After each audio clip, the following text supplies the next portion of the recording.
I have a lot of mixed feelings about New Orleans, I would say.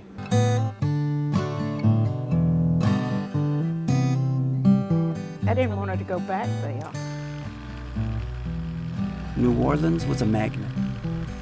Helen could not be kept away. Was it fear, or was it that you didn't want her to go?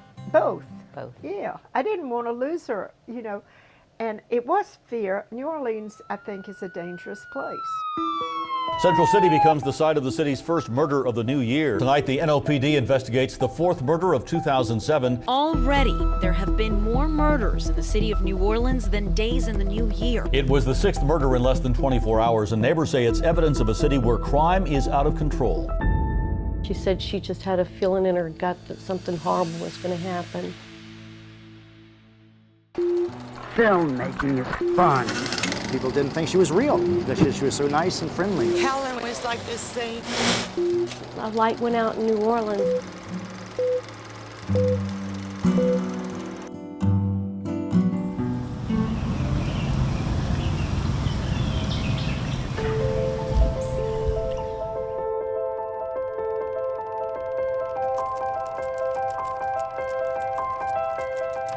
I'm Becky Lewis from Columbia, South Carolina.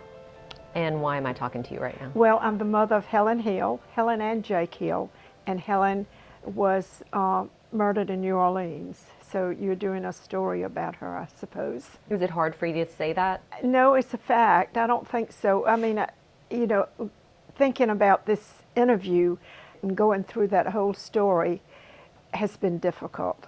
I didn't know Helen Hill, but I wish I did.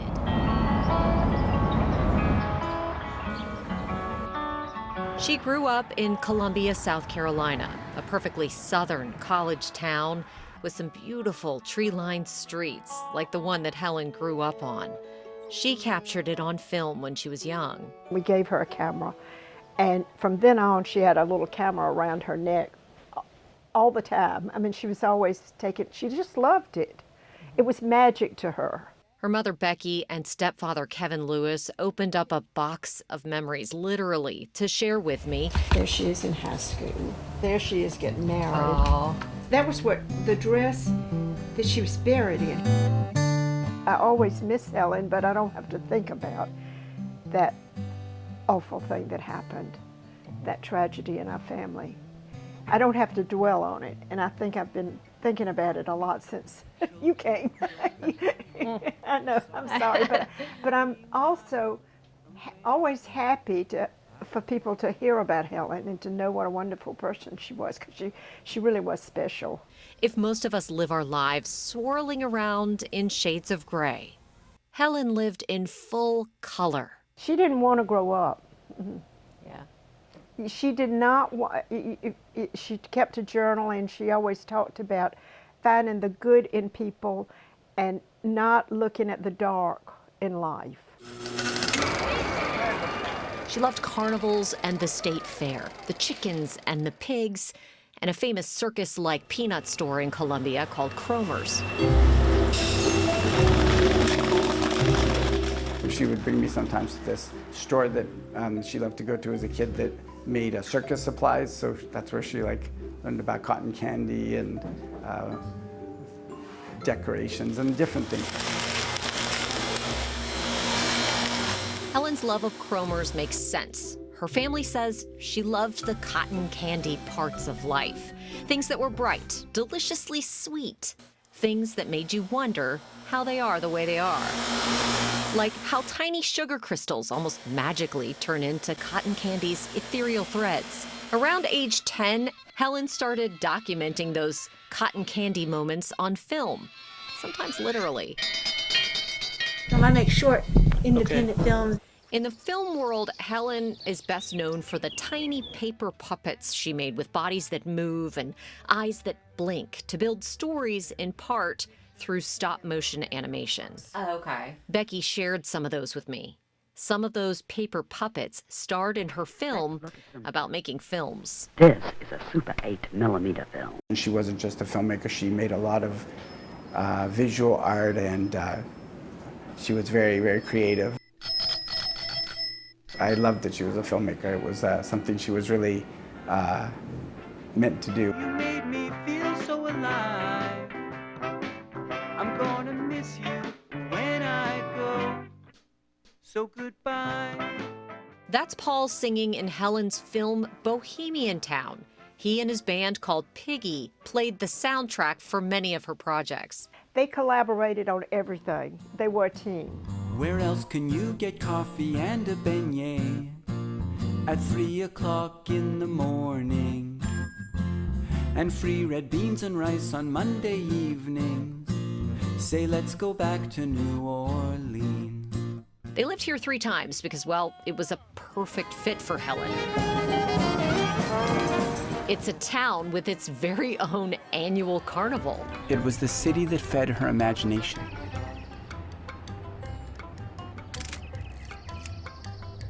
Helen loved New Orleans. Most but not all of Helen's films are bright and happy, like she was.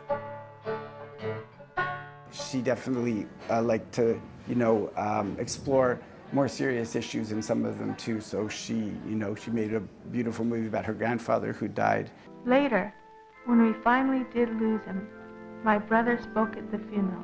When I was 6, Pop built a 3-foot-high tightrope in the backyard. He drove us and other kids around the neighborhood in a 2-seater tandem bike, which to us may as well have been a rocket ship. That rocket ship sent Helen and Paul off on their life together at their first of 2 wedding ceremonies, the one at the University of South Carolina's campus chapel. When she got married, it was a wonderful wedding, and we went over to the reception. And here come Paul and Helen with that big white tablecloth dress on, barreling across in my father's tandem bike. It was just amazing. You remember that, Kevin? And she had that big dress on and coming across the horseshoe.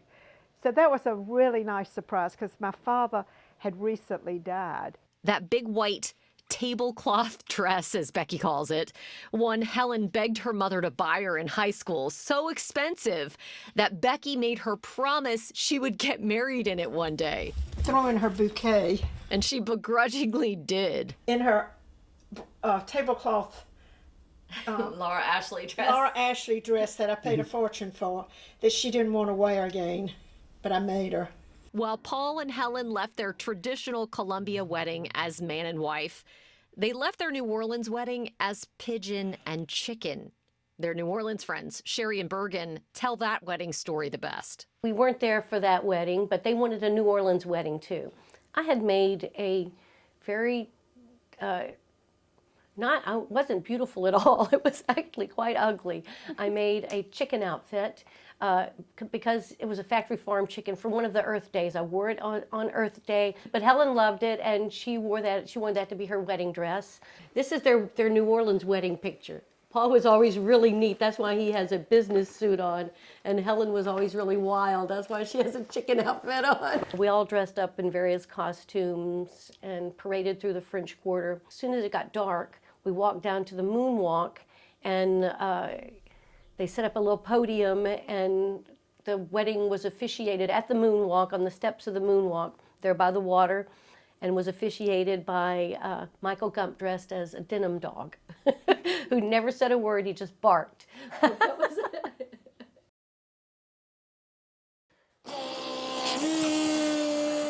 It's just so interesting that you're a clown.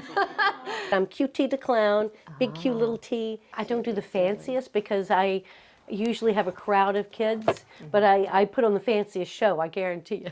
Another picture of Helen and I being clowns together. Children, don't tremble. I saw it rain for 3 miles. Paul's an artist/physician. Worked as a family doctor here, and then I actually had my own clinic here with another doctor in Tremay for about a year or 2 until the hurricane. I've always worked in the community health center world or clinics that serve low income neighborhoods. So it's just something. It was the reason I went into medicine was to do that in the first place. It was Paul, Helen, and their pet pig, Rosie. Rosie, of course. Rosie. She was a really nice pet. But now they wonder if Rosie may have played a role in Helen's murder. But we'll get to that later. She invited us to an Easter party, and she had made a basket full of those plastic Easter eggs, and inside each one of them, she had written, "We're having a baby." How Helen doted over her little nursling. I mean, we just loved him so much. We were like crazy parents, like all parents are, right? Mm-hmm. They named him Francis Pop, what Helen called her grandfather.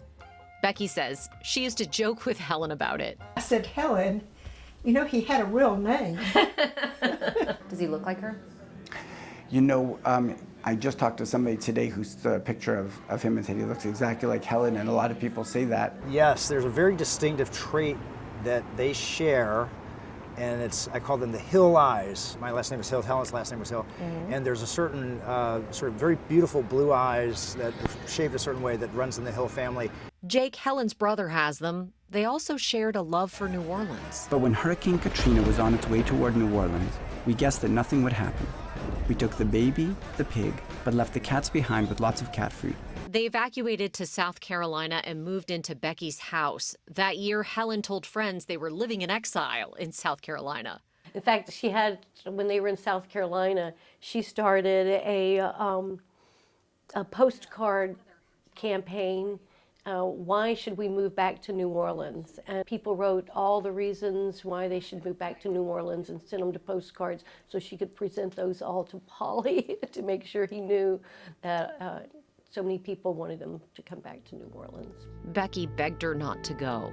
I don't know. I guess I think that were there bad things happening in New Orleans at that time? Yes, there were. Alarmed at the disturbing return of violent crime with 5 young people shot dead in a single incident over the weekend. We need to see the harbor police and the levee police and the bridge police and every other kind of police assisting post-Katrina to make sure that hurricane crime isn't the crime that finally wipes us out. A murder in broad daylight. 2 men gunned down in Central City. The National Guard moves in, responding to the mayor's appeal for help. Despite all of that, she definitely really wanted to come back, that's for sure, after Hurricane Katrina. So they packed up their car, Helen, Paul, Poppy, and Rosie, and moved into this double in the Marigny. Helen had a film to finish that had New Orleans ties, and she wanted to help the city rebuild. What is it about Helen that seemed to draw people? Her excitement about life and the way she made everyone feel special. Everyone felt like Helen's my best friend. Helen was their best friend. The Facebook was like she might be dead. Please come right now. Please, God, please, God, please, God. It was January the 4th, and it was a beautiful day. I was out walking, and Kevin met me at the door, and he said, I think you told me or something. I said, oh no. And I called Paul. I said, Paul, this isn't true. And he said it was. It's very rough. I first met Sherry in Bergen in 2007. She went quick, and it probably didn't hurt, but it hurt him very badly to hear her cry out. Oh, it was horrible. At 6 o'clock in the morning, I think somebody from the hospital called and said, you need to come here because your friend Paul is going to have surgery and he needs you to take the baby. I'm like, what? What's happened? She said, your friend Paul, he's been shot and is going to have surgery. And all I could say was, what about Helen? What about Helen? They wouldn't tell me anything. His wife lay dead next to him, a gunshot wound to her neck. On January 4th, 2007, Helen was shot and killed by an intruder in their home. Paul says he was shot 3 times, shielding Poppy, hiding in the bathroom to protect him. Before Katrina, this house where Paul and Helen lived was in a neighborhood considered safe. Helen's murder made national news. She was one of 6 people murdered in 24 hours. No one feels safe. Come to this day with 6 murders in 24 hours. It's just a horrible thing, not only for the citizens, but for the men and women's department. Crime had been down after the storm, and as the violence started to come back, that enraged a traumatized New Orleans that was still struggling to recover. I'm not really sure everyone understands how hard it is to live in this city every single day. I remember it well. Riley says the recent murder here in the Marigny appears to be a random act of violence, something that makes the surge in murders even harder to handle. Helen was murdered less than a week after a beloved high school band director named Daenerys Shavers had been gunned down too. When Shavers was shot and killed in his car in the 2600 block of Dumaine Street. Helen was gone. Daenerys Shavers was gone. 48 Hours profiled both killings in an episode they titled Storm of Murder. Officers found the body of 25-year-old Daenerys Shavers lying in the middle of the street. My name is Nikita Shavers. I am the younger sister of Daenerys Shavers. I'm the founder and executive director of the Daenerys Shavers Educational Fund and director of Girls NOLA. When did we meet? Ooh, we met back in 2007. Yeah. Yeah, that's a while ago. It's a long time. Yeah. We coming up on our 20th anniversary. That's crazy. And you're all grown up now. I mean, all grown up. You were, how old were you whenever Daenerys passed? I was, I believe, 18. Nikita was thrust into activism when her brother died. He was a really talented snare drummer for the Hot 8 brass band. The Hot 8 brass band plays with a heartbeat, known as 25-year-old Daenerys Shavers. Thursday night, that heartbeat went silent. Always had a smile on his face. The Hot 8 were on tour with Spike after Katrina. He came out the Hot 8, so he and Spike got really close. Oh. So Spike Lee, when he was filming When the Levees Broke, Daenerys is the one, if you go watch it, he took him on a tour through the Lower Nine, showed him like our house, where the levee broke and everything. And so by the time that one premiered, he had already died. At the time of his death, Daenerys was working to help kids find an outlet other than violence. As the band director at Rob Wayne High School in downtown New Orleans. I really wish I had known him too. I was just 3 months on the job as a new reporter at WWL-TV, covering a city that was a fraction of its pre-Katrina self. But that sliver of the old Crescent City was preparing to raise its voice louder than ever before about wanting the bloodshed on the streets to stop. And a massive protest march, the historic March on Crime. I'm here to tell you today that we are taking a stand.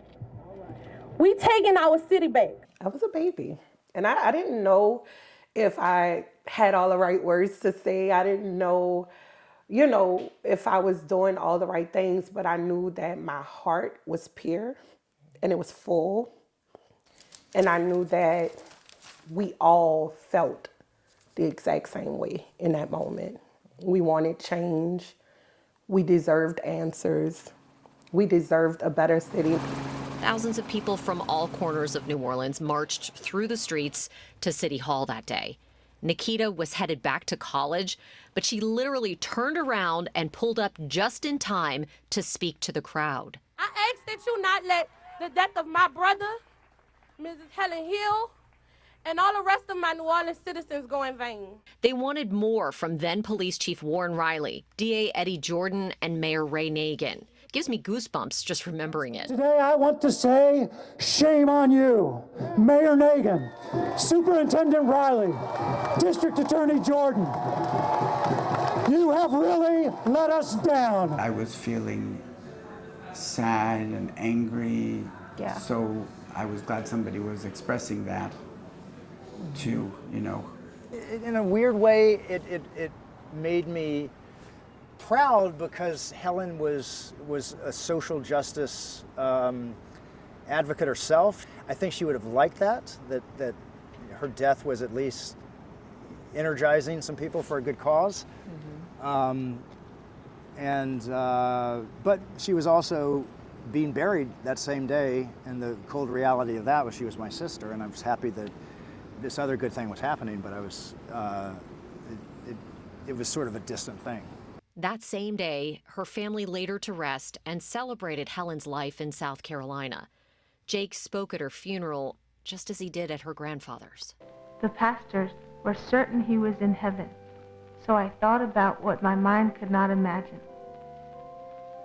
But Isaiah and St. Paul said it best of all when they said, "No eye has seen, no ear hath heard, nor has it entered into the mind of man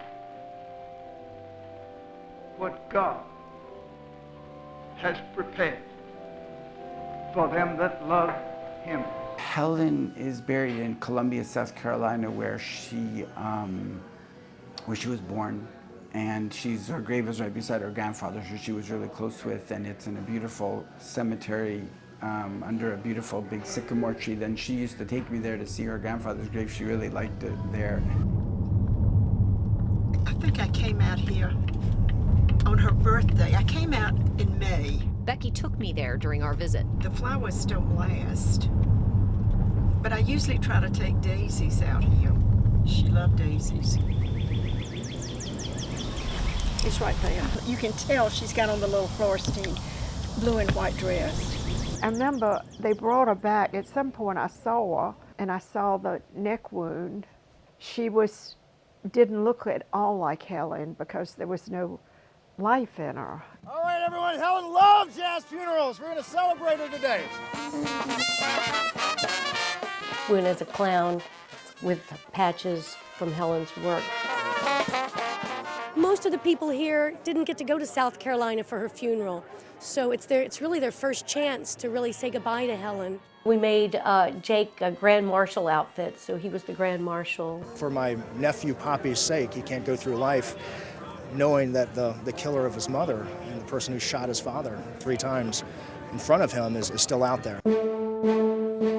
19 years later, the investigation is ice cold. When did you first get a sense that it was going off the rails? I think it was the moment that Paul was accused of being uncooperative. And it was a direct quote by a senior member of the NOPD in the press.